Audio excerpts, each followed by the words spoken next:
Hello everyone, this is Chandana. Welcome to my channel. ఇవాళ ఈ వీడియోలో మనం ఏం నేర్చుకోబోతున్నామంటే సెంటెన్సెస్ ఆన్ యూస్ టు. ఈ యూస్ టు అనే ఫ్రేజ్ యూస్ చేసి మనం ఇంగ్లీష్ సెంటెన్సెస్ ఎలా ఫామ్ చేయాలి అనేది ఈ సెషన్లో చూద్దాం. అండ్ దీనికి బాగా ఈ ఫ్రేజ్ బాగా హెల్ప్ అయ్యేది 10th క్లాస్ స్టూడెంట్స్కి.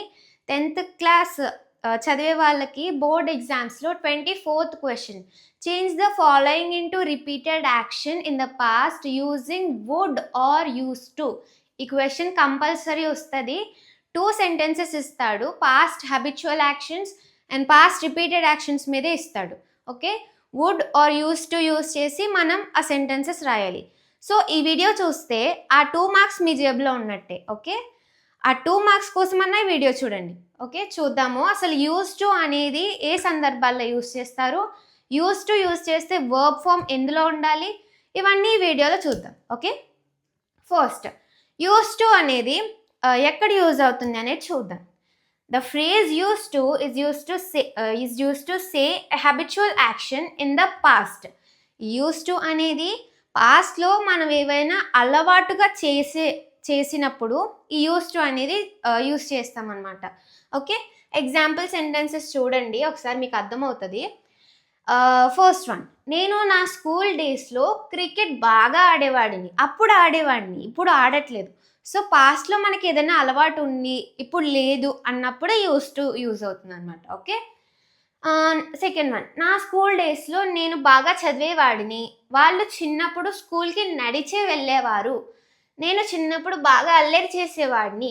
నేను చిన్నప్పుడు ప్రతిరోజు ఉదయాన్నే లేచేవాడిని. ఇలాగా పాస్ట్లో జరిగిపోయిన యాక్షన్స్. అంటే ఇక్కడ చూడండి, పాస్ట్లో కూడా మనకి ప్రతిరోజు అని వచ్చింది.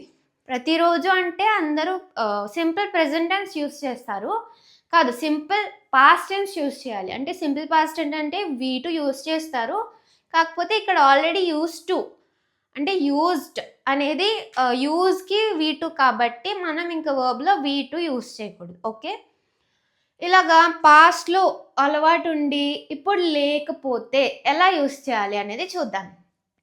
కన్స్ట్రక్షన్ చూడండి, subject plus use to plus V1 verb 1 plus object plus time phrase. Okay, examples చూడండి. She use to make.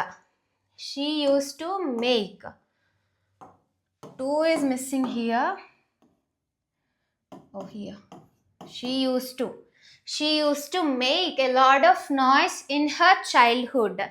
ఆమె తన చిన్నతనంలో చాలా అల్లరి చేసేది. ఈ సిచ్యువేషన్స్లో మనం యూస్ చేస్తామన్నమాట. అంటే బాగా చదువుకునేవాడిని, బాగా అల్లరి చేసేవాడిని, బాగా మంచిగా స్కూల్కి వెళ్ళేవాడిని, అలాగనమాట. ఓకే, నెక్స్ట్ ఎగ్జాంపుల్ చూడండి. He use to get good marks in exams in his childhood. అతనికి తన చిన్నతనంలో అంటే తన చిన్నప్పుడు ఎగ్జామ్స్లో ఎక్కువ మార్కులు, మంచి మార్క్స్ వచ్చేవి, అలాగనమాట. ఓకే, సెంటెన్సెస్లోకి వెళ్దాం చూడండి. నేను నా స్కూల్ డేస్లో క్రికెట్ బాగా ఆడేవాడిని. ఈ సెంటెన్స్ని మనం ఇంగ్లీష్లో ఎలా చెప్పాలి? I used to play cricket well in my school days. I used to play cricket well in my school days. నేను నా చిన్నతనంలో నా స్కూల్ డేస్లో క్రికెట్ బాగా ఆడేవాడిని, అలాగా. ఓకే, నేను నా స్కూల్ డేస్లో నేను బాగా చదివేవాడిని. I used to study well in my school days. In my school days. వాళ్ళు చిన్నప్పుడు స్కూల్కి నడిచే వెళ్ళేవారు. ఈ సెంటెన్స్లో చాలామంది కన్ఫ్యూజ్ అవుతారు. చూడండి, ఇక్కడ అందరూ బై ఫుట్ అని రాస్తారు. బై ఫుట్ కాదు, on foot. They use to go to school on foot. Okay, నేను చిన్నప్పుడు బాగా అల్లరి చేసేవాడిని. I use to do a lot of noise in my childhood. ఇక్కడ డూ బదులు మేక్ కూడా రాయొచ్చు. Okay, I used to make or do a lot of noise in my childhood. Next one, నేను చిన్నప్పుడు ప్రతిరోజు ఉదయాన్నే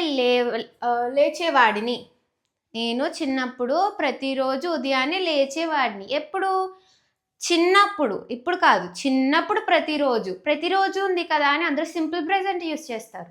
కాదు, పాస్ట్లో ప్రతిరోజు. సో దానికి యూస్ చేయాలి. I use to Wake up in the morning daily in my childhood. I use to Wake up in the morning daily in my childhood. Okay, next one. మా అమ్మ నాకు చిన్నప్పుడు కథలు చెప్పేది.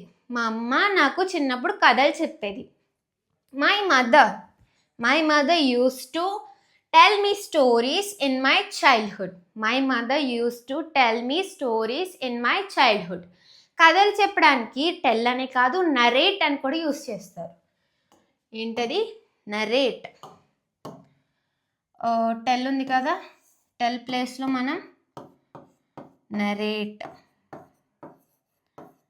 My mother use to narrate me stories in my childhood, ఇలా కూడా use చేయొచ్చు. కాకపోతే ఈ నరేట్ అనే వర్డ్ మనం ఎక్కువగా పోయిట్రీస్ రాస్తారు కదా, వాళ్ళకే యూస్ చేస్తాం. Okay, next one. నేను చిన్నప్పుడు స్కూల్ తర్వాత స్నేహితులతో ఆడుకునేవాడిని. దీన్ని ఎలా చెప్పాలి?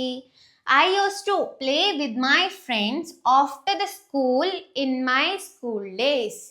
I used to play with my friends after the school in my school days, in my childhood. ఎలాగైనా ఓకే. అతను చిన్నప్పుడు పొలాల్లో తన తండ్రికి సహాయం చేసేవాడు. దీన్ని ఎలా చెప్పాలి? He used to help his father in the fields in his childhood. ఓకేనా, ఇలా చెప్పాలి. Next one. నేను చిన్నప్పుడు స్కూల్కి వెళ్ళే ముందు పాలు తాగేదాన్ని. I used to have milk. ఇక్కడ హ్యావ్ ప్లేస్లో మనం టేక్ తీసుకోవచ్చు. హ్యావ్ ప్లేస్లో మనం ఏం తీసుకోవచ్చు? టేక్ తీసుకోవచ్చు, డ్రింక్ కూడా తీసుకోవచ్చు. హ్యావ్ అనేది కొంచెం ప్రొఫెషనల్గా ఉంటుందని నేను హ్యావ్ తీసుకున్నాను. I use to have milk before going to school in my childhood, ఇలా చెప్పాలి. Okay, next last one. అతను చిన్నప్పుడు రాత్రి పుస్తకాలు చదివేవాడు. దీని ఎలా చెప్పాలి? He used to read books at nights in his childhood. ఇలా. ఓకే, ఇంకొకటి మెయిన్గా మీరు గుర్తుపెట్టుకోవాల్సింది ఏంటంటే, ఇక్కడ చూసారు కదా, యూస్ టు తర్వాత మనం సింపుల్ ప్రెజెంట్ టెన్స్ అయినా V1 యూస్ చేస్తాం. V1, చాలామంది V2 యూస్ చేస్తారు. V2 తప్పు, ఎందుకంటే యూజ్డ్లో ఆల్రెడీ V2 ఉంది. అసలు యూజ్డ్ అనేది ఎక్కడి నుంచి ఫామ్ అయింది? యూస్డ్.